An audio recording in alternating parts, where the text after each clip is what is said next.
इस सब टाइम पे आपको मोटिवेशन की ज़रूरत होती है। मोटिवेशन के मैं मानता हूँ कि 2 सोर्स हो सकते हैं, आपके एक इंटरनल एक्सटर्नल। वैसे तो ये कंटीन्यूअस लर्निंग प्रोसेस है, ये मतलब या आप अपनी गलतियाँ करते हैं और सीखते हैं, तो खुद हर किसी की गलतियाँ अलग-अलग हो सकती हैं। या पर या जो या कॉमन मिस्टेक जो जो कोई करता है वो मैं आपको बताता हूँ, जो मैंने भी की है। लोगों को लगता है कि आईआईटीज़ और आईआईएम्स के लोग या टॉपर्स लोग ही इसको क्लियर कर सकते हैं। आपके हिसाब से आईएएस की प्रिपरेशन क्यों करनी चाहिए, मतलब ये यूपीएससी? कोटा की जर्नी में मैं एक और अटेम्प्ट दे सकता था, पर मैं थोड़ा इम्पेशेंट हो गया कि यार नहीं मिलेगा। देखिए 2 तरह के पेन होते हैं लाइफ में, वो हर किसी को लेने हैं, पेन ऑफ डिसिप्लिन और पेन ऑफ रिग्रेट। एक एक्सपेक्टेशन वर्सेस रियलिटी वाली कोई ऐसी चीज़ है जो आपने मतलब एक्सपेक्ट करी थी और इस टाइम पे रियलिटी कुछ और है, या फिर जो भी चीज़, वो चीज़ अगर आप शेयर करना चाहें?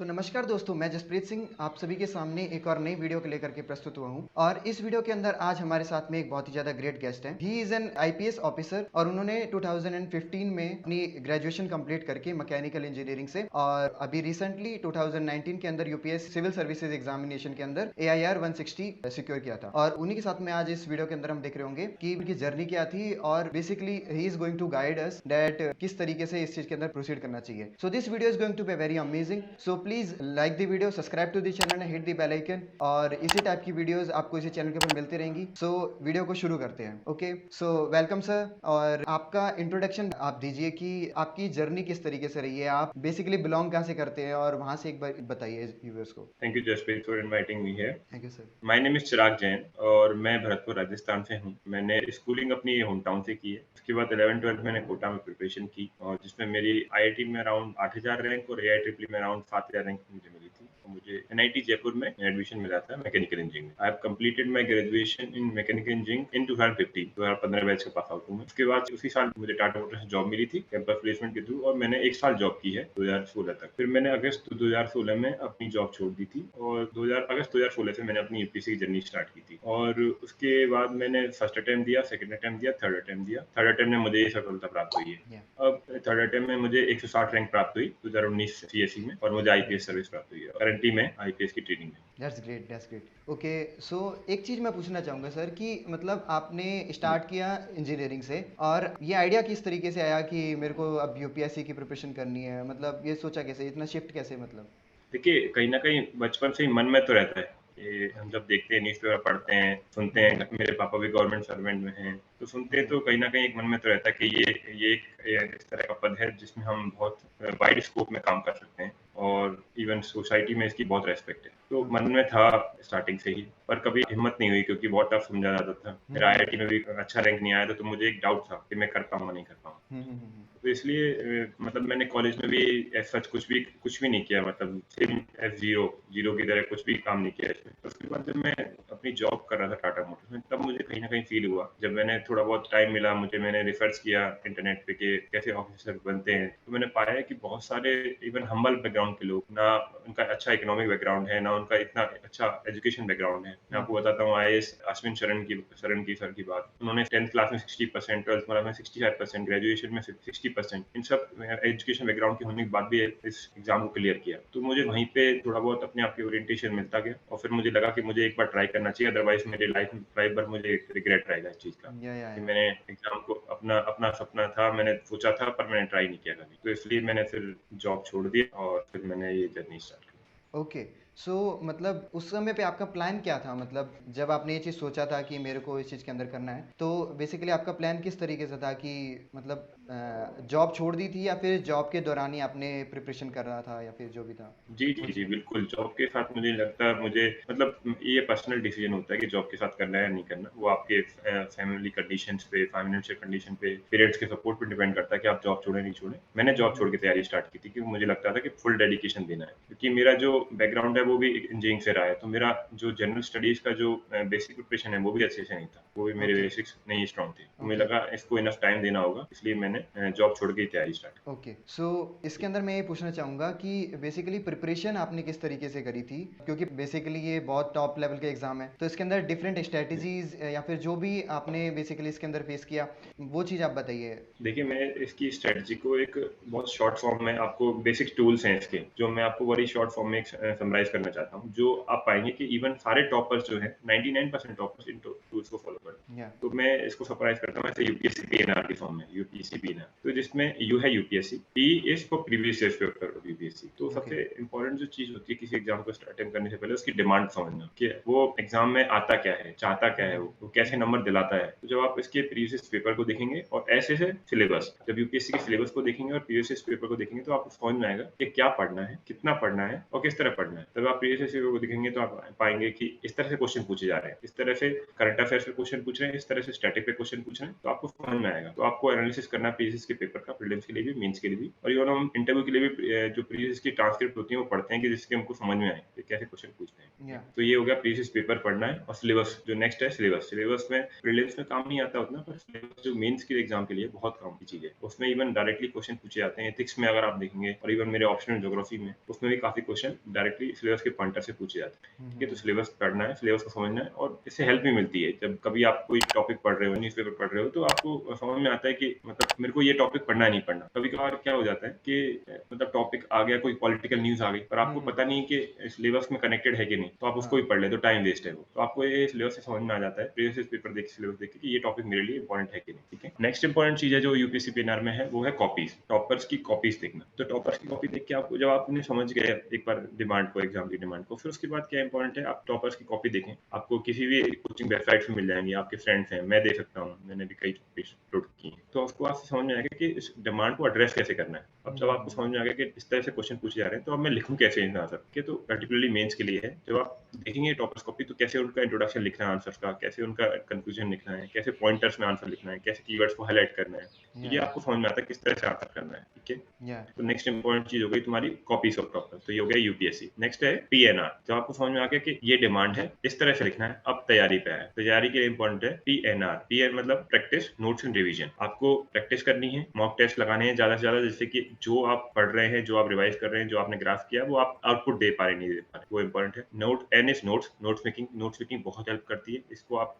नोट्स मेकिंग से रिटेंशन भी बढ़ता है। इसके अलावा नोट्स मेकिंग से टाइम कम लगता है रिवीजन में। तो अगर आप छोटे छोटे नोट्स बनाएंगे चीजों के, तो आप जल्दी जल्दी रिवाइज कर सकते हो, ज्यादा रिटेंशन। और रिवीजन आर इज, तो इसके बारे में तो बोलना ही कम, जितना बोलना उतना कम है। रिवीजन के बिना ये एग्जाम को मुझे नहीं लगता क्लियर कर सकता है। या एग्जैक्टली तो मल्टीपल रिवीजन, तो प्रैक्टिस, नोट्स एंड रिवीजन, ये है basic tools of this exam. उसके बाद आपको स्टैंडर्ड बुक्स पढ़नी है। मतलब ऐसे नहीं करना है कि आप हर एक सब्जेक्ट के लिए 10-10 बुक्स पढ़े जा रहे हैं, अलग अलग सोर्स की बुक पढ़े जा रहे हैं। आपको पहले इंश्योर करना है कि ये जो बेसिक बुक है, इसकी जो प्राइमरी बुक है, जो सब लोग पढ़ रहे हैं, जो सब लोगों को पता है, जो अगर इस बुक से कोई क्वेश्चन आया तो ज्यादातर लोग अटेम्प्ट करेंगे, वो मेरे को इंश्योर करना है कि वो मेरा गलत ना हो। तो पहले उसको रिवाइज कर लेना, उसको इंश्योर कर लेना कि हाँ ये बुक मेरी कंप्लीटेड। उसके बाद अगर टाइम बचता है तो दूसरी बुक पे जाना है, दूसरी सोर्स पर करना है। तो ये मेरी बेसिक प्रिपरेशन के टूल्स। या ओके सो बेसिकली आपने जैसे जेई एग्जामिनेशन भी दिया हुआ है और यूपीएससी जी अभी सिविल सर्विसेज एग्जामिनेशन, और बेसिकली ये दोनों ही एग्जाम एक अच्छे लेवल के एग्जाम मतलब एक तरीके से माने जाते हैं। एक इन दोनों की क्रेडिबिलिटी बहुत हाई है। सो बेसिकली इसके अंदर आपने क्या डिफरेंस बेसिकली क्या फील किया कि इन दोनों के अंदर क्या डिफरेंस है? क्योंकि कई इंजीनियरिंग स्टूडेंट्स उस चीज को फेस करके आ रखे होते हैं, तो उनको उस चीज का आइडिया होता है। तो उनको आप क्या बोलना चाहेंगे कि मतलब ये और वो उस एग्जाम में दोनों में डिफरेंस क्या है? देखिए, आईआईटी के एग्जाम में और यूपीएससी एग्जाम में थोड़ा डिफरेंस ये है कि वहाँ पे इतना ज़्यादा मतलब आपको याद करने का इंपॉर्टेंस नहीं होता है, इतना ज़्यादा नहीं होता है केमिस्ट्री में जैसे याद करने का इंपॉर्टेंस है, इवन मैथ्स और फिजिक्स में फॉर्मूलास इंपॉर्टेंट है, पर ज़्यादातर चीज़ें वहाँ पे कैलकुलेशन पे हैं, लॉजिक पे है, रीजनिंग पे है, आपकी एप्लीकेशन ऑफ माइंड पे है। पर मुझे लगता है इस एग्जाम में थोड़ा ज़्यादा याद करने का है। मतलब अगर आप हिस्ट्री को उठाएं, ज्योग्राफी को उठाएं, तो आपको टाइमलाइन पता होनी चाहिए। मतलब आपको याद होनी चाहिए कि इसके बाद ये इवेंट हुआ, इसके बाद ये हुआ। तो ज़्यादा मोर ज़्यादा टाइम चीज़ों को याद करने में लगाना पड़ता है ना। समझ एक या लेवल ऑफ या अंडरस्टैंडिंग चाहिए स्टार्टिंग में। या स्टार्टिंग में एग्जैक्टली आपको अंडरस्टैंडिंग चाहिए, पर उसके बाद आपको तब याद करनी है चीजें, तब आपको एक्टिव माइंड में आनी चाहिए, आपको याद होनी चाहिए, तभी आप उसके मेंस के आंसर में लिख पाएंगे। देखिए, मेंस के आंसर में, मेंस के क्वेश्चन पेपर में 20 क्वेश्चन आते हैं और 3 घंटे मिलते हैं। तो अगर आप याद नहीं है चीजें, तो आप उन क्वेश्चन को कभी पूरा अटेम्प्ट नहीं कर पाएंगे, कर नहीं पेपर आपका पाएंगे। हमेशा छूटेगा। या ये तो एग्जाम में याद करने का ज्यादा है, मुझे लगता है फोकस वहाँ पे भी लॉजिक है, यहाँ पे भी लॉजिक है, पर यहाँ पे याद करने का ज्यादा है, वहाँ पे याद करने का थोड़ा कम। मोस्ट इंपॉर्टेंट चीज मुझे ये लगती है। इसके अलावा तो बहुत सारे डिफरेंस जो आप बेसिक्स हैं, जैसे वहाँ पे सब्जेक्ट अलग ही है, वहाँ पे सब्जेक्ट मैथ्स, फिजिक्स, केमिस्ट्री है, यहाँ पे सब्जेक्ट बिल्कुल अलग है, आर्ट्स या वाली या सब्जेक्ट है, तो एक माइंडसेट अलग ही चाहिए दोनों के लिए। आर्ट्स वाली सब्जेक्ट के लिए एक माइंडसेट अलग चाहिए, आपको सोसाइटी पढ़नी है, हिस्ट्री पढ़नी है, ज्योग्राफी पढ़नी है, तो वो थोड़ा-सा अलग माइंडसेट चाहिए, डिफरेंट तो हो वो जाएगा। बेसिक डिफरेंस है। उसका एग्ज़ाम पैटर्न डिफरेंट है, इसका एग्ज़ाम पैटर्न डिफरेंट है। उसका एग्ज़ाम पैटर्न में एक एग्ज़ाम होता है उसका ऑब्जेक्टिव टाइप, इसका एग्ज़ाम पैटर्न बिल्कुल डिफरेंट है। फर्स्ट प्रीलिम्स है, उसमें ऑब्जेक्टिव टाइप क्वेश्चन आते हैं, फिर मेंस है, सब्जेक्टिव क्वेश्चन आते हैं, 9 पेपर, 3 आवर्स, उसके बाद इंटरव्यू है। तो इस तरह से बेसिक डिफरेंस है, पर जो मोस्ट इंपोर्टेंट डिफरेंस है वो है लर्निंग, मतलब याद करने का, ज़्यादा मेमोराइज़िंग से। या ओके। सो इसके साथ में मैं ये पूछना चाहूँगा कि इस एग्ज़ाम के अंदर जैसे 2 एग्ज़ाम्स होते हैं बेसिकली रिटन के अंदर, जैसे प्रीलिम्स एंड मेंस, तो इसके अंदर आपने प्रिपरेशन किस तरीके से करी थी इन दोनों के लिए? देखिए, प्रीलिम्स और मेंस की प्रिपरेशन एक साथ शुरू होती है। ऐसे इसमें ऐसा नहीं है कि हम प्रीलिम्स को पहले करते हैं, फिर मेंस को बाद में। पहले प्रीलिम्स और मेंस की प्रिपरेशन एक साथ शुरू होती है। एटलीस्ट 1 साल की प्रिपरेशन पहले चाहिए होती है, एग्ज़ाम को देने से पहले। तो सपोज़ अगर आपका एग्ज़ाम नेक्स्ट जुलाई में है, तो आप पिछले साल की जुलाई से जनरली प्रिपरेशन स्टार्ट करें, ठीक है? तो पहले 9 मंथ जो है, 8 और 9 मंथ आपकी प्रिपरेशन इंटीग्रेटेड चलती है। आप दोनों की प्रिपरेशन करते हैं, ऑप्शनल की भी तैयारी करते हैं, मेंस की, जीएस की भी स्टार्ट करते हैं। उसके बाद जब जस्ट 2 या 3 महीने बचे होते हैं प्रीलिम के, तो आप प्रीलिम पे फोकस करते हैं। अब फोकस करने से मेरा मतलब है कि आप फैक्चुअल डिटेल को ज़्यादा याद करने लगते हैं, एनालिसिस थोड़ी कम याद करना बंद कर देते हैं, क्योंकि फैक्चुअल उसमें थोड़ा बहुत फैक्चुअल आएँगे कि जो कोई अगर स्कीम हो गई, मेंस में क्या होगा, मेंस में क्वेश्चन आएगा कि इसकी स्कीम का क्या फ़ायदा हुआ, एनालिसिस करो उसके प्रो एंड कॉन्स और क्या इसमें इम्प्रूवमेंट करना चाहिए। जबकि प्रीलिम से जो क्वेश्चन आएगा वो आएगा कि इसके बेनिफिशियरीज़ कौन है, ये कौन-सी मिनिस्ट्री इम्प्लीमेंट कर रही है ना? ये तरह के क्वेश्चन आएँगे। तो उस टाइम हम जो क्वेश्चन याद कर रहे हैं वो डिफरेंट हो जाता है। अटेम्प्ट ऑफ प्रैक्टिस करने लगते हैं ज़्यादा से ज़्यादा ऑब्जेक्टिव क्वेश्चन की, सब्जेक्टिव आंसर राइटिंग जो है वो थोड़ा कम हो जाता है जब 2-3 महीने बचते हैं। अदरवाइज़ प्रिपरेशन वो एक ही साथ चलती है दोनों की इंटीग्रेटेड। और मेंस और प्रीलिम्स की प्रिपरेशन में डिफरेंस केवल आपको थोड़ा-सा ये है, एक तो फैक्चुअल डिटेल याद करनी है, थोड़ा एनालिटिकल होना है। दूसरा है मेन जो इम्पोर्टेंट है वो है आंसर राइटिंग। प्रीलिम्स के लिए आपको आंसर राइटिंग उतनी फोकस नहीं है, मतलब आंसर राइटिंग नहीं करनी है। मेंस के लिए लेकिन आंसर राइटिंग पे बहुत ज़्यादा फोकस करना है। जितना ज़्यादा आप लिखेंगे उतना ज़्यादा आपकी रिफाइन होगा, आइडिया रिफाइन होंगे, आपको जल्दी से स्पीड बढ़ेगी आपकी आंसर राइटिंग की। और स्पेशली फॉर ऐसे के लिए आपको आइडियाज़ कलेक्ट करना, उनको ऑर्गेनाइज़ करना, उनको प्रेज़ेंट करना, ये आना होता है। उसके लिए इनफ प्रैक्टिस रिक्वायर्ड होती है। ओके। सो ऐसे क्वेश्चंस के लिए मतलब आपने किस तरीके से प्रिपेयर किया था, क्योंकि वो एक डिफरेंट स्ट्रेटजीज मांगती होंगी शायद? ऐसे पेपर के लिए देखिए, कंटेंट जो है ऐसे पेपर का वो जीएस से ही आता है, कि अगर कोई भी ऐसे आएगा तो वो कहीं न कहीं कनेक्टेड होगा आपके जीएस से, हिस्ट्री, पॉलिटी, इकोनॉमी। तो सबसे पहले आप अपनी जीएस की प्रिपरेशन सही से कर लें।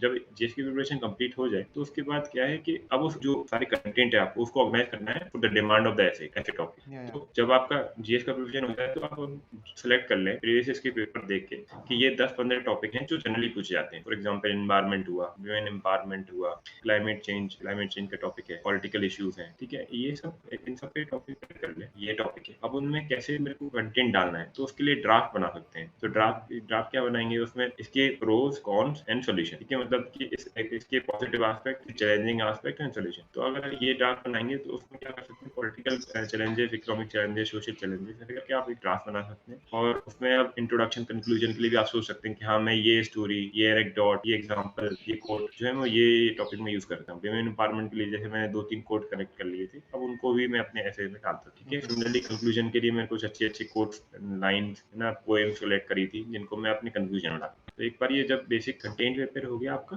बेसिक ड्राफ्ट प्रिपेयर हो गया हर टॉपिक, अब उसके बाद आता है राइटिंग। एक बार ड्राफ्ट से काम नहीं चलेगा, आपको तो एक्चुअली उसको लैंग्वेज में कन्वर्ट करना है। तो उसके बाद आप उसके मैंने इनफ प्रैक्टिस करी, जैसे हर हर साल में लगभग जब भी मैंने दिया है अटेम्प्ट, 6-7 पेपर लिख के देखे, 13-14 ऐसे मैंने प्रैक्टिस में डाल दिए। तो इससे क्या हुआ कि मुझे समझ में आ गया कि मेरे जो ये आइडियाज़ हैं जो मैंने कलेक्ट किए हैं, वो मैं लैंग्वेज दे पा रहा हूँ। फिर इनफ प्रैक्टिस एक बार हो जाती है तो फिर फीडबैक का सिस्टम रहता है। फीडबैक आपको लेना है कि हाँ, मैं कहाँ गलत जा रहा हूँ, कहाँ मैं सही जा रहा हूँ, मैं एग्ज़ाम्पल इनफ डाल रहा हूँ, नहीं डाल रहा हूँ, सब्सटेंशिएट कर रहा हूँ, नहीं कर रहा हूँ। जो मेरा इंट्रोडक्शन है वो अच्छा लग रहा है, नहीं लग रहा। ये इंट्रोडक्शन में मैं एनेक्डोट डालता हूँ, कोई स्टोरी डालता हूँ तो ज़्यादा अच्छा लगता है। तो मैं ये वाला आइडिया इम्प्लीमेंट करने का ट्राई, इस तरह हम ऐसे के। ओके। सो जो जीएस और जो करंट अफेयर्स है, उसके लिए मतलब किस तरीके से आपने प्रिपरेशन किया था? करंट अफेयर्स के लिए मैंने विजन आईएएस जो है उसकी कोचिंग के मटेरियल को, मंथली मैगजीन को फॉलो किया रेगुलरली।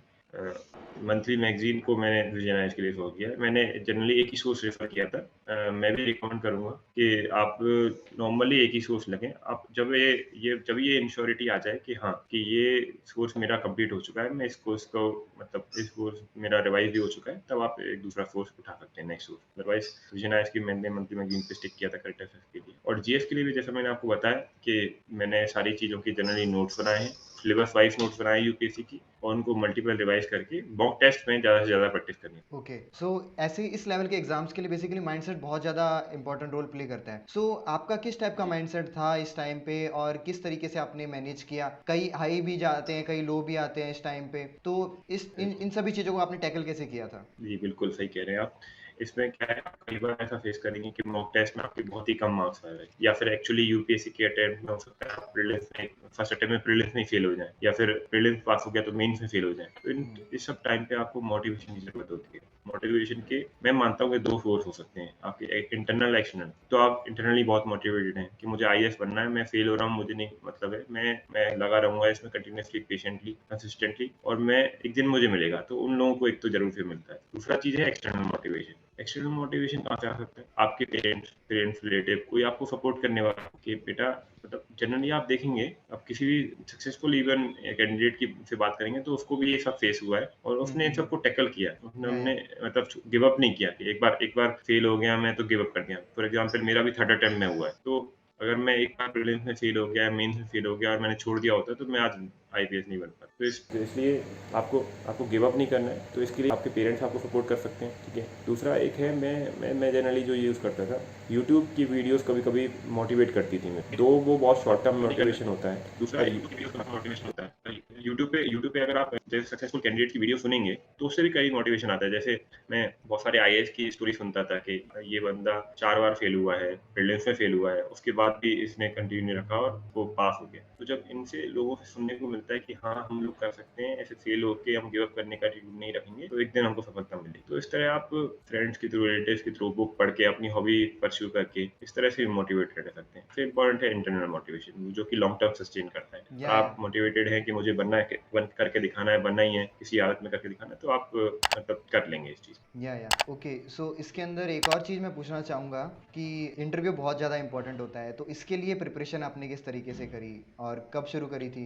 इंटरव्यू की प्रिपरेशन यार, मतलब interview is a long term process. Interview में पर्सनैलिटी चेक करते हैं, जो कि आपकी ओवर द ईयर्स बिल्ड होती है। ऐसे नहीं है कि प्रिपरेशन टाइम में ऑल बिल्ड हो जाएगी। प्रिपरेशन टाइम में आपकी नॉलेज बिल्ड होती है, पर आपकी कॉन्फिडेंस लेवल, आपका पेशेंट, आपका कम्युनिकेशन स्किल, वो आपकी कॉलेज में, स्कूल टाइम से ही आपकी बिल्ड होनी स्टार्ट हो जाती है। तो सबसे पहले तो इम्पोर्टेंट है कम्युनिकेशन स्किल्स, और ये सबको इस पे काम करना, जो कि आप कंटिन्यूअस प्रोसेस है, अभी से करते रहें। हम्म। जनरली पब्लिक स्पीचेस में पार्टिसिपेट करना, जो भी प्लेटफॉर्म मेरे को अपॉर्चुनिटीज मिल रही है उन पे बोलना, इन सबसे आपकी कम्युनिकेशन इंप्रूव होती है, कॉन्फिडेंस इंप्रूव होता है। फर्स्ट थिंग ये। दूसरी चीज वही, अगर अगर आप जब इसमें देखेंगे, क्वेश्चन देखेंगे ट्रांसक्रिप्ट पिछले सालों की, तो आपको पाएंगे कि जनरली एनालिटिकल बेस्ड क्वेश्चन पूछे जाते हैं। आपकी ओपिनियन पूछी जाती है कि आपको क्या लगता है इस टॉपिक पे, मतलब आपकी ओपिनियन क्या है, आप क्या सोचते हैं, ये सही है, गलत है। कोई भी मैटर हुआ, फार्मर के लिए लॉज आए, तो आपको क्या लगता है क्या होना चाहिए। तो उसमें या ओपिनियन बिल्ड करें आप अपनी, और ओके। उनको मॉक टेस्ट के थ्रू प्रैक्टिस करें कि मेरा सही है, दूसरों को भी सुना कि हाँ मैं ये सोचता हूँ, मैं ये देख रहा हूँ कि क्या सही है। इसके अलावा दूसरा एक होता है कि हमारे इंटरव्यू के पहले हमको detail analysis application form, DAF detail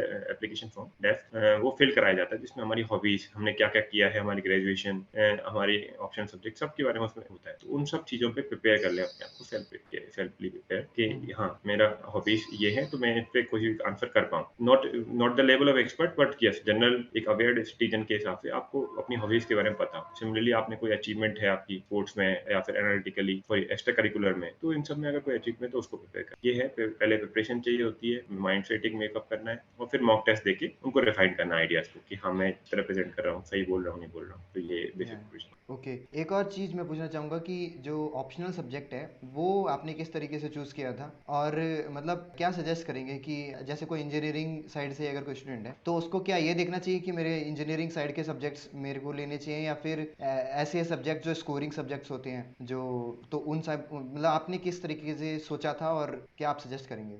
देखिए, हमको अल्टीमेटली स्कोर करना है। Optional subject most scoring subject होता है, स्कोर करना है। अब आपको लगता है कि आप इंजीनियरिंग वाली सब्जेक्ट में बहुत कंफर्टेबल हैं, आपकी ग्रेजुएशन काफ़ी अच्छी हुई है और आपने अंडरस्टैंडिंग के साथ की है, तो आप इंजीनियरिंग कर सकते हैं। बहुत लोग इंजीनियरिंग मैकेनिकल, इलेक्ट्रिकल में लेके क्लियर कर रहे हैं। हम्म। पर जैसा कि केस है, 90% से ज़्यादा लोग इंजीनियर को अपनी सब्जेक्ट्स अच्छी नहीं लगती। जनरली वो लास्ट के दिनों में पढ़ के कंप्लीट करते हैं, उसको पेपर देके पास होते हैं। अगर आपके साथ सीन है, तो फिर आपको जनरली मैं रिकमेंड करूँगा कि जीएस में जाएँ। जीएस वाले जो ऑप्शन सब्जेक्ट हैं, उन पे जाएँ। अब उनमें कंसिडर करने से पहले कि उनमें कौन-सा मुझे चाहिए, तो जो जीएस के साथ ओवरलैप हो रहा है, वो भी देखें। जैसे मैंने देखा कि जो जीए हमारे जीएस की प्रिपरेशन जो है, जीएस 1, 2, 3, 4 के पेपर्स में, तो हमारे में उसमें आता है सोसाइटी आता है, तो सोशियोलॉजी ऑप्शन हो सकता है, हिस्ट्री आता है तो हिस्ट्री ऑप्शन हो सकता है, ज्योग्राफी भी आता है, ज्योग्राफी ऑप्शन हो सकता है, पॉलिटी आता है तो पीएसआईआर ऑप्शन हो सकता है, पॉलिटिकल साइंस एंड इंटरप्रिटेशन। ठीक है, तो ये ऑप्शनल आपको आपकी नॉट जस्ट ऑप्शनल में बट ऑल्सो जीएस की प्रिपरेशन हेल्प करते हैं। अगर दूसरा चीज़ है कोई इंटरेस्ट है आपका, कोई सब्जेक्ट आपको ज़्यादा पढ़ने में अच्छी लगती है, आप उसको और ज़्यादा एक्सप्लोर करना चाहते हैं, तो आपको जनरली क्या होगा उसमें फिर आपको पढ़ने में अच्छा लगेगा। तो ऑप्शनल में थोड़ा डिटेल में पढ़ते हैं, तो आप अगर पढ़ने में अच्छा उसका माइंडसेट है, तो आप उस सब्जेक्ट ओके। को प्रेफ़र करें, दूसरा पॉइंट। तीसरा पॉइंट है उस सब्जेक्ट की मेंटरशिप अवेलेबल होनी चाहिए, कि मतलब कोई सब्जेक्ट जब आप उठा रहे हैं, तो आप उसके लिए आपको गाइडेंस है कि नहीं, उसका मटेरियल आपको अवेलेबल है कि नहीं, उसकी कोई कोचिंग अगर आपको ज़रूरत पड़े, तो वो अवेलेबल है कि नहीं। इन सब फैक्टर पे बेस पे आपको अपना ऑप्शन। ओके। सो एक और चीज़ मैं पूछूंगा कि जैसे कि आपने बताया कि आपने थर्ड अटेम्प्ट में क्रैक किया। सो आपने जैसे उस चीज़ को ऑब्जर्व करके ये चीज़ बताइए कि फर्स्ट और सेकंड अटेम्प्ट में आपकी कौन सी ऐसी गलतियां थी जो कि आप बताना चाहेंगे कि स्टूडेंट्स ना दोहराएं उस चीज़ को, और क्या चीज़ आपने इम्प्रूव करी फिर थर्ड अटेम्प्ट में, तो इस चीज़ को आप बताइए। जी। देखिए ये वैसे तो ये कंटीन्यूअस लर्निंग प्रोसेस है। ये मतलब या आप अपनी गलतियाँ करते हैं और सीखते हैं। तो खुद हर किसी की गलतियाँ अलग-अलग हो सकती हैं। पर जो या कॉमन मिस्टेक जो जो कोई करता है वो मैं आपको बताता हूँ, जो मैंने भी की है। तो हम्म, फर्स्ट अटेम्प्ट में एक तो ये है कि फर्स्ट अटेम्प्ट में मैंने प्रीलिम्स पे बहुत ज़्यादा फोकस कर लिया, मेंस की आंसर राइटिंग करी नहीं। हम्म, तो मेरा फर्स्ट अटेम्प्ट में प्रीलिम्स तो पास हो गया, लेकिन मेंस की इतनी अंडर प्रिपरेशन थी, आंसर राइटिंग प्रैक्टिस थी नहीं। तो मुझे मेंस में जब आंसर लिखने के टाइम है ना, मेरे से क्वालिटी आंसर्स नहीं प्रोड्यूस। तो मैं उसकी जो प्रीलिम्स और मेंस के बीच में जो टाइम होता है ना 3 महीने का, 3 या 4 महीने का, उसमें मैं अपना उतना एफर्ट नहीं लगा पाया। जितना भी एफर्ट लगाया उससे मतलब क्लियर नहीं कर पाया मेंस को। फर्स्ट इंपॉर्टेंट थिंग इज़ कि you have to prepare for mains also before prelims. या ठीक है, तो आंसर आंसर राइटिंग जो है वो जो सबसे पेनफुल प्रोसेस है। आंसर राइटिंग करना वही मतलब मैंने बोल दिया आंसर राइटिंग करो, पर वो सब सिंपल नहीं है। आंसर राइटिंग करना सबसे ज़्यादा पेनफुल प्रोसेस है। Yes yes. तो उसको स्टिक मतलब रिलीजियसली फॉलो करना है, फर्स्ट इंपॉर्टेंट चीज़। सेकंड इंपॉर्टेंट चीज़ मतलब सोर्सेज़ को ऐसे नहीं करना है, मैंने पहले भी बोल दिया ये कि एक सोर्स को एक बार पढ़ा और छोड़ दिया, फिर नई बुक पढ़ने लग गए। कोई बोल रहा है कि हाँ, ये कोचिंग का मटेरियल अच्छा आ रहा है, तो वो दूसरी कोचिंग की पढ़ने लगे। ये नहीं करना है, ये सबसे बड़ी मिस्टेक जो लोग करते हैं, तो ये बिल्कुल मिस्टेक नहीं करनी है। आपको एक सोर्स को स्टिक करना है, उसको एन्श्योर करना है, जो बेसिक सोर्स है, सबके कॉमन है। आप देखेंगे टॉपर्स का जो स्टैंडर्ड सोर्स है, वो सबका कॉमन। अगर आपने उसको स्टिक किया, उसको एन्श्योर कर लिया कि हाँ, मेरा इसका रिवीजन हो चुका है, मेरा इसकी पढ़ाई हो चुकी है, देन आप दूसरे सोर्स पे जाना चाहते हैं, तो इट इज़ फाइन। अदरवाइज़ आपने पहला सोर्स कंप्लीट नहीं किया, आप उसमें से कुछ आप उसमें पूछ रहे हैं, तो आपको याद नहीं है और आप दूसरे सोर्स की तरफ जा रहे हैं, तो ये दूसरी मिस्टेक है। तीसरी मिस्टेक है कि लोगों को लगता है कि आईआईटीज़ और आईआईएम्स के लोग या टॉपर्स लोग ही इसको क्लियर कर सकते हैं, तो ये धारणा के साथ अगर रह रहे हैं, तो वो गड़बड़ है, सबसे गड़बड़। या इसको एग्ज़ाम को कोई भी बंदा अगर पेशेंटली हार्ड वर्क करता रहे, थोड़ा पेशेंट भी होना पड़ता है। ये एग्ज़ाम ऐसा नहीं है कि आप पहले अटेम्प्ट में निकाल लेंगे। हो सकता है आप आईआईटी से हो, कुछ भी किसी भी बड़े लेवल से हो, पर हो सकता है आपसे नहीं निकले। तो आपको लूज़ नहीं करना है अपना कॉन्फिडेंस, लगे रहना है। बच्चे लोग 5 अटेम्प्ट में भी क्लियर करें, आईआईटी के लोग भी मैंने देखे हैं 6ठे अटेम्प्ट में क्लियर करते हुए, और नॉर्मल कॉलेज के लोग भी फर्स्ट अटेम्प्ट में क्लियर। हो सकता है आपका फर्स्ट में हो जाए, सेकंड में हो जाए, थर्ड में हो जाए, सिक्स्थ लग जाए अटेम्प्ट। पर अगर आप पेशेंस मेंटेन रखेंगे और काम करते रहेंगे अपना, अपनी जो वीक एरियाज़ हैं, उस पे फोकस करते रहेंगे, तो ये एग्ज़ाम क्लियर हो जाएगा। और सेकंड लास्ट इम्पोर्टेंट चीज़ जो मैं बोलना चाहूँगा, वो है कि सेम मिस्टेक को फिर से ना दोहराएँ। जब भी या कोई एग्ज़ाम हुआ, जब इवन मॉक टेस्ट हुआ या यूपीएससी का एग्ज़ाम हुआ, तो उसमें ज़रूर से आइडेंटिफ़ाई करें कि मेरी स्ट्रेंथ एरिया ये थी, मेरा ये पार्ट अच्छे से हो गया था, एग्ज़ाम में मुझे ये इसमें कंफर्टेबल फ़ील हुआ, इस एरिया में वीक था। तो जो वीक एरिया है उसको आइडेंटिफ़ाई करके उस पे काम करें। ऐसा ना करें कि मतलब ठीक है यार, ये तो मेरे को आता ही नहीं है, मेरे से होता ही नहीं है, मेरा हमेशा कम आते हैं, तो मैं ये छोड़ रहा हूँ, है ना? उस पे फोकस नहीं। तो ये मिस्टेक ना करें, ये मैं जनरली बोलूँ। बाकी सबकी अपनी-अपनी मिस्टेक होती हैं, अपनी-अपनी या इश्यूज़ होते हैं, वो मैं उसको पर्टिकुलरली उसी तरह सॉल्व कर सकता हूँ जब कोई पूछेगा, अदरवाइज़ ऐसे तो जी। ओके। सो एक और चीज़ मैं पूछना चाहूँगा कि जो ये एग्ज़ाम के अंदर जैसे अपन सक्सेस और फेलियर रेशियो अगर अपन देखें तो बहुत ही ज़्यादा कम है। सो ऑब्वियसली मतलब फेलियर होने के चांसेस बहुत ज़्यादा हैं। सो बेसिकली एक बैकअप प्लान या फिर ये सब चीज़ें क्या आपके दिमाग में थी, या फिर कोई जो स्टूडेंट प्रिपेयर कर रहा होता है, सो ऑब्वियसली उसको इस चीज़ के लिए यूज़ टू होना पड़ेगा कि मतलब मेरा होगा या नहीं होगा, तो दोनों ही मेरे को जो केसेस होंगे उसके लिए मैं एक्सेप्ट करूँ। सो बेसिकली उस चीज़ के लिए आपने किस तरीके से सोचा था? जितनी बार आपने अटेम्प्ट आपके बढ़ते रहे, तो वैसे-वैसे आप मतलब एक थोड़ा पैनिकनेस या फिर इस टाइप की चीज़ें कुछ बढ़ रही होंगी, या फिर वो चीज़ें आप बताएँ मतलब? बिल्कुल ये सबके साथ होता है कि मतलब आपको लगता है कि यार ये एग्ज़ाम क्लियर होगा नहीं होगा, 2 अटेम्प्ट हो गए, 3 अटेम्प्ट हो गए, अभी पास ही नहीं हो रहा हूँ। तो सबके साथ होता है। फॉर्च्यूनेटली मेरे साथ क्या था, मेरे साथ ये था कि मैं हमेशा एक सीढ़ी आगे बढ़ रहा था। मेरा फर्स्ट अटेम्प्ट में प्रीलिम्स हुआ, मेंस नहीं हुआ। फिर सेकंड अटेम्प्ट में प्रीलिम्स और मेंस हो गया, इंटरव्यू क्लियर नहीं हुआ। थर्ड अटेम्प्ट में मुझे प्रीलिम्स, मेंस एंड इंटरव्यू तीनों क्लियर हो गया, एक रैंक मिल गई। तो मेरे साथ फॉर्च्यूनेटली ये था कि मैं कंटिन्यूअसली एक सीढ़ी चढ़ रहा था आगे। पर जो लोग नहीं कर पाते हैं, जो लोग मान लो हो सकता है 2 अटेम्प्ट तक प्रीलिम्स नहीं कर पाएँ या फिर 2 अटेम्प्ट के बाद मेंस नहीं कर पाएँ क्लियर, तो उनके लिए मैं एक बैकअप प्लान मैं सजेस्ट नहीं करता पर्सनली, क्योंकि बैकअप प्लान से होता है कि आपका ओरिएंटेशन इस एग्जाम की तरफ कम हो जाता है, आपको इसका हम्म, डेडिकेशन कम हो जाता है, आप इसको टाइम डिवोट करना कम कर देते हैं। देखिए, आपको पेशेंटली पहले काम करना है, आपको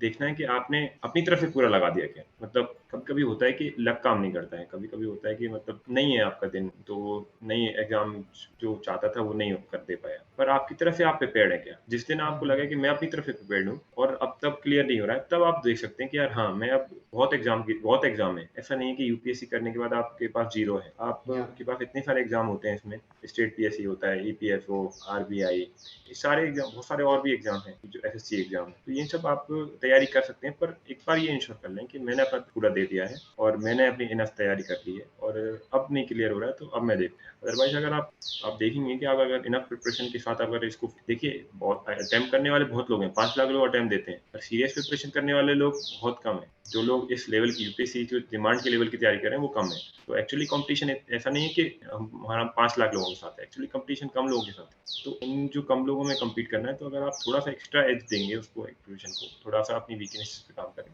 तो एग्जाम क्लियर हो सकता है। अदरवाइज बैकअप ऑप्शन तो इवन मेरे पास भी टाटा मोटर्स में 1 साल जॉब मैंने इसीलिए किया था कि अगर मान लो नहीं होता है बाई चांस, तो कोई एक बैकअप रहे और थोड़ा सा पैसा भी उसी तरह से कमा लिया था 1 साल जॉब करके, कि हाँ मतलब सपोर्ट कर पाऊँ अपने आप को 2-3 साल में, अगर मेरी प्रोफेशन में नहीं होता है तो ये भी है। फिर पेरेंट्स का रोल भी इंपॉर्टेंट है कि पेरेंट्स भी सपोर्ट करते रहें, आपको मोटिवेट करते रहें, वो ना बोलने लगे कि यार अब नहीं हो रहा तेरे से, तो तू दूसरा एग्जाम दे ले। आपको खुद या असेस करना है कि हाँ, मैंने अपना इनफ दे दिया है, मैंने अपनी पूरी कोशिश कर ली, अब नहीं हो रहा है तो अब मैं। ओके। सो एक चीज़ मैं पूछूंगा, एक स्टूडेंट ने मेरे को ये क्वेश्चन बोला था कि ये पूछना कि जैसे ही हम जिसके लिए प्रिपेयर कर रहे होते हैं, तो मान लो हम प्रिपेयर कर रहे हैं, हम चाहते हैं आईएएस ऑफिसर बनना, बिल्कुल, लेकिन उसके लिए बहुत मतलब एक लिमिट होती है, हम ऐसे नहीं कि हम जो चाहते हैं वैसे मिल जाएगा। तो क्या जैसे हमें कुछ और मिला या फिर कोई भी चीज़ हमने सोचा और लेकिन हम वो नहीं कर पाए, तो क्या उसके लिए दोबारा अटेम्प्ट किया जाए या फिर इस टाइप का मतलब क्या माइंडसेट होना चाहिए? एक स्टूडेंट ने पूछा था, दैट्स वाई ऐसे क्या आप बताइए। बिल्कुल, बिल्कुल, बिल्कुल। आप देखिए, आपका अगर आप एक बार सेलेक्ट हो गए ना, किसी भी रैंक से सेलेक्ट हो गए, मान लो आप इवन कोई भी लोअर सर्विसेज़ में, जो अलाइड सर्विस हैं, उनमें भी चले गए, तो आपका एक कॉन्फिडेंस लेवल बहुत बढ़ जाता है अपने आप। तो उसके बाद आप है ना, बहुत अच्छे से तैयारी कर सकते हैं। आपको एक बार समझ में आ गया कि मैं क्लियर कर सकता हूँ, और देखिए डिफरेंस बहुत ज़्यादा नहीं है। आप आईएएस ऑफिसर के नंबर्स में और लास्ट सेलेक्टेड पर्सन के नंबर में अगर डिफरेंस देखेंगे, तो बहुत ज़्यादा का मार्क्स डिफरेंट नहीं है। तो आपको समझ में आ जाता है कि हाँ, तरीका यही काम करेगा, अब मेरे को थोड़ा-सा और उसको रिफाइन करना है। जैसे कि मैंने भी इस बार अटेम्प्ट दिया है, आईपीएस बनने के बाद मेरी 160 रैंक आने के बाद मैंने नेक्स्ट अटेम्प्ट दिया आईएएस के लिए। तो उसमें मैंने क्या इंप्रूवमेंट किए हैं, तो इसमें मैं अपने आंसर को अब मेरा आंसर 5 नंबर पे पहुँच गया, मतलब 10 में से 5 नंबर तो मुझे मिल रहे हैं। अब मुझे इसको कैसे चेक करना है, वो मेरे लिए इम्पोर्टेंट है। तो क्या इसमें मैं डायग्राम डाल सकता हूँ, फैक्ट, फिगर्स, एग्जांपल्स, स्टोरीज, कुछ अच्छे पंच लाइन्स, कीवर्ड्स, ये मैं क्या बढ़ा सकता हूँ। तो मेरा फोकस पे हो जाता है। फिर मेरा या फोकस जो बेसिक चीज़ है ना, वो नहीं रहता। बेसिक नीड्स नहीं रही अब मेरी, क्योंकि मैं बेसिक नीड्स को फुलफिल कर चुका हूँ। या हायर नीड्स पे जा रहा हूँ। तो इस तरह से आप अगर एक बार सेलेक्ट हो गए, तो आप चाहें तो और अटेम्प्ट दे सकते हैं और अपने आप को इम्प्रूव कर सकते या दैट्स ग्रेट। ओके, सो हाँ, ओके, सो स्टूडेंट्स बेसिकली जब कॉलेज के अंदर होते हैं, तो उनको आप क्या सजेस्ट करेंगे कि मतलब किस स्टूडेंट को बेसिकली इसके लिए सोचना चाहिए? क्योंकि कॉलेज के अंदर मैं ये मानता हूँ कि हमें एक्सप्लोर करनी चाहिए डिफरेंट चीज़ें और उसके बाद में चूज़ करना चाहिए कि मेरे लिए क्या चीज़ बेस्ट है और उसके उसके साथ कंटिन्यू करना चाहिए। तो इस थॉट के लिए बेसिकली हमें अंदर अपने अंदर क्या देखना चाहिए कि मैं इसके लिए कंटिन्यू करूँ? आपके हिसाब से आईएएस की प्रिपरेशन क्यों करनी चाहिए, मतलब ये यूपीएससी की? हैं। एक ये चीज़ें इनर इंटरेस्ट पे, इनर मोटिवेशन से आती हैं। मतलब अब आप कॉलेज में आ चुके हैं, आपको आप बहुत लोगों से मिलेंगे। कॉलेज में आप देखेंगे, मैं भी जब कॉलेज में था, अपने कॉलेज में एनआईटी जयपुर में, तो एलुमनाई नेटवर्क के थ्रू मैं कई लोगों से कनेक्टेड था। अब मैं देखता था कि एक तो ऑप्शन है एमबीए कर लो या फिर इंजीनियरिंग में परस्यू कर लो। इंजीनियरिंग में बहुत लोग आरएनडी में जाते हैं। तो मुझे पता था कि मतलब मेरे कॉलेज में, मुझे मेरी ब्रांच में पता था कि ये बंदा बहुत अच्छा इंटरेस्टेड है इसमें, इस फील्ड में, मैकेनिकल में बहुत इंटरेस्टेड है, बहुत इंटरेस्ट से पढ़ता है, इसको चीज़ें जल्दी से समझ में भी आती हैं, अच्छे से क्लैरिटी भी है इसकी। तो मुझे लगता है वो बंदा आगे परस्यू कर सकता है उसको, आरएनडी में जा सकता है और अच्छी रिसर्च कर सकता है उस फील्ड में। तो एक तो ये तरीका हो गया कि आपका इंटरेस्ट कहाँ है। आपको लगता है कि एमबीए आपको एक्साइट करता है, क्योंकि देखिए, आप तुमको भी पता ही है, कॉलेज में इतने सारे इवेंट्स होते रहते हैं, तो उनके हम्म, ऑर्गेनाइजर, कोऑर्डिनेटर, सेक्रेटरी बनने के लिए लोग मतलब बहुत लोग इतने ज़्यादा इंटरेस्टेड होते हैं कि मुझे ऐसे काम करना है। तो उन लोगों के लिए मैनेजमेंट बहुत ज़्यादा रहता है कि यार मुझे ये करना है, तो वो लोग एमबीए कर सकते हैं। अब कुछ लोग ऐसे होते हैं कि मतलब जिनको उनको अपना अंदर ही होता है कि मुझे आईएएस आईपीएस करना ही है, मतलब मुझे अटेम्प्ट करना है, उनको हम्म, वो स्टार्टिंग से ही प्रिपरेशन स्टार्ट कर देंगे, ठीक है? और उनका अंदर रहेगा, जैसे मैंने स्टार्ट नहीं किया, पर मेरे अंदर कहीं न कहीं अंदर था कि यार मुझे आईएएस आईपीएस की तैयारी करनी है। या तो हाँ, तो या तो आप देखिए, एलुमनाई से मिल लीजिए, डिफरेंट डिफरेंट फ़ील्ड के, वो कॉलेज प्लेटफ़ॉर्म प्रोवाइड कराता है दूसरे लोगों से बात करके कि यार ये फील्ड कैसी है, इसमें क्या है, या तो फिर अपना अंदर का इंटरेस्ट, कि आपको किसी इंटरेस्ट में पर्टिकुलरली में इंटरेस्ट है किसी फील्ड में, तो आप उसको एक्सप्लोर इस तरह आप या डिसाइड कर सकते हैं कि आपको क्या चाहिए। ओके। सो एक क्वेश्चन मैं आपसे पूछना चाहूँगा कि ओवरऑल आपकी ये जो जर्नी थी, आपने 2 कॉम्पिटिटिव एग्ज़ाम्स आपकी जर्नी के अंदर लाइफ जर्नी के अंदर कवर अप किए हैं और एक इंटरेस्टिंग जर्नी रही है। सो आप मतलब क्या चीज़ आप बताएँगे कि बेसिकली कोई लर्निंग आप बेसिकली व्यूअर्स को आप बताना चाहेंगे जो भी कि this is the life learning from my experience. So वो चीज़ मतलब आप बताएँ तो बहुत बढ़िया रहेगा। जी, जी। अरे मतलब स्कूल सॉरी, घर से निकलने के बाद 10वीं तक मैं घर में था, साथ में घर में रहता था। घर में निकलने के बाद जस्ट कोटा गया फर्स्ट 11th-12th में। तो पहली बार जब मैं बाहर निकला तो इतनी मतलब आपको अकेले रहना है, अकेले खुद को मैनेज करना है, टाइम मैनेजमेंट करना है, चीज़ों को खुद ही रिस्पॉन्सिबल होना है चीज़ों के लिए। मतलब आपको अब कोई नहीं देख रहा है, मतलब मम्मी नहीं बोलने आएगी कि यार क्लास का टाइम हो गया जाओ। तो सेंस ऑफ रिस्पॉन्सिबिलिटी है वो आपको स्टार्टिंग से आ जाता है फिर वहीं से। तो या इस या तरह मैंने सेंस ऑफ रिस्पॉन्सिबिलिटी है। मेरे दिमाग में फ्यूचर ओरिएंटेशन, मतलब मैं अभी केवल 1 दिन की नहीं सोच रहा हूँ कि अगले दिन क्या करना है, क्या नहीं करना है। मुझे सोच रहा हूँ कि मैं 2 साल बाद मुझे कहाँ पहुँचना है। मुझे या एक अच्छे आईआईटी में एडमिशन लेना है। तो फ्यूचर प्लानिंग, फ्यूचर ओरिएंटेशन ये सब मुझे इसमें आ जाता है। और अब मैं आईएएस की प्रिपरेशन की बात करूँ तो उसमें मैं अब बताता हूँ सबसे इम्पोर्टेंट लर्निंग जो मेरी हुई डिले ग्रेटिफिकेशन। तो अगर आप अपने ग्रेटिफिकेशन को डिले कर पाएँ, जैसे मैं तैयारी कर रहा था यूपीएससी की और उसमें मतलब मैंने 3 साल आइसोलेटेड था। लोग पार्टीज़ कर रहे हैं, लोगों के प्रमोशन हो रहे हैं, मेरे दोस्तों के प्रमोशन हो रहे हैं। लोग फैमिली मैरेजेस में, फैमिली फंक्शंस में एन्जॉय कर रहे हैं, मूवीज़ देख रहे हैं। ये सब मैंने कुछ नहीं किया। मैंने अपने आप को अपना जो ग्रेटिफिकेशन था ये चीज़ें वो डिले करी। थोड़े और समय के लिए 3-4 साल के लिए रुक जाता हूँ। इससे मेरी जर्नी जो है लाइफ़ वाली जर्नी है वो अच्छी हो जाएगी। तो ये डिले ग्रेटिफिकेशन की जो लर्निंग है वो मैंने इसमें सीखी है। पेशेंस रखना, चीज़ों पे इतना जल्दी हाइपर नहीं हो जाना, मतलब अपने आप के ऊपर कॉन्फिडेंस रखना और पेशेंट रखना। पेशेंस से मिलती हैं चीज़ें। मतलब अगर कुछ भी आप चाहो और पेशेंट रखो उसके लिए और काम करते रहो तो मिल जाएगा। तब मैंने ऐसे नहीं सोचा कि मतलब ये सब चीज़ें पहले क्या होता था कि अब जैसे कोटा में बताता हूँ, कोटा की जर्नी में मैं एक और अटेम्प्ट दे सकता था, पर मैं थोड़ा इम्पेशेंट हो गया कि यार नहीं मिलेगा, मिला नहीं मिला तो क्या होगा? तो मैंने फिर जो 2 अटेम्प्ट मिलते हैं वो नहीं नहीं किया परस्यू और कॉलेज में एडमिशन ले लिया। पर इसमें मुझे लगा कि यार नहीं, मुझे ये करना है, मुझे बनना है, तो मैं पेशेंटली काम करता रहा। तो ये सब चीज़ें बहुत लर्निंग होती हैं, खुद को सँभाल पाना, लीडरशिप भी आती है। जब आप थोड़े बहुत चीज़ों को मैनेज कर रहे हैं, तो आप कैसे मैनेज करेंगे लोगों को, तो वो ये भी सीखते हैं। तो बहुत सारी चीज़ें जो हम इस प्रोसेस में सीख जाते हैं। या हार्ड बनाती ओके। है आपको ये थोड़ा-सा, या स्ट्रॉन्ग बनाती है। ओवरऑल एक डेडिकेशन रखिए जो भी गोल है और उसके साथ में कंटिन्यू करते जाइए, गोल अपने आप मिलेगा। जी, या जी। ओके। सो मेरे हिसाब से ये वीडियो बहुत ज़्यादा बढ़िया चाहिए और अब वन लास्ट मैसेज अगर आपको व्यूअर को देना चाहें तो वो चीज़ आप बताइए।